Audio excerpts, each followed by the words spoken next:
আরো একবার মুসলিম দেশের সঙ্গে প্রতারণা বিশ্বকাপে। এর আগেও ফিফা বিশ্বকাপে মুসলিম দেশের বিরুদ্ধে এসেছে সিদ্ধান্ত। এবার সেই সিদ্ধান্ত এলো আর্জেন্টিনার পক্ষে, যাতে ভুক্তভোগী আফ্রিকার মুসলিম দেশ মিশর, যেখানে যে ফাউলে মিশরের হলো গোল বাতিল, সেই ফাউলেই গোল দেওয়া হলো আর্জেন্টিনাকে। মুসলিম দেশ মিশরের সাথে হওয়া অন্যায় নিয়ে থাকছে প্রতিবেদন। প্রথমে ইরান, এরপর সেনেগাল, এবার ফিফার সর্বশেষ শিকার মিশর। বিশ্বকাপে সব শত্রুতা যেন মুসলিম দেশের উপরই, আর সেখানেই ভুক্তভোগী এই দেশগুলো। যেখানে তাদের উপর হওয়া অন্যায় এড়িয়ে যাওয়া হয়, তখন অন্ধের মতো চোখ করা হয়, অথচ পান থেকে চুন খসলেই দেওয়া হয় শাস্তি। আর্জেন্টিনা ও মিশর ম্যাচে ছিল নাকি? মিশরের বিপক্ষে শুধু আর্জেন্টিনার 11 জন খেলেনি, খেলেছে রেফারি, খেলেছে পুরো ফিফা, যেখানে ভুক্তভোগী আরো এক মুসলিম দেশ। 2-4 মেলালে দেখবেন এই দৃশ্য নতুন নয় মোটেও, অথচ দিনটা মিশরের জন্য ইতিহাস রচনা করার একদিন হওয়ার কথা ছিল।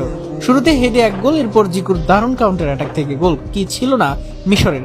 কিন্তু এই মিশরকে আটকাতে রেফারির একের পর এক বাজে সিদ্ধান্ত, তাতে এই ভুক্তভোগী দলটি ম্যাচের 21 মিনিটে পেনাল্টির বাজি মিশরের বিপক্ষে, যেটা নিয়ে আছে বিতর্ক। এরপর 56 মিনিটে বাতিল হলো মিশরের গোল, দেয়া হলো বিল্ড আপে ফাউলের অজুহাত।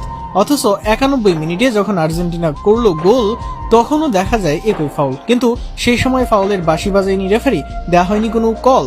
উল্টো প্রতিবাদ করতে আসলে একের পর এক টিম মেম্বারদেরকে দেয়া হয়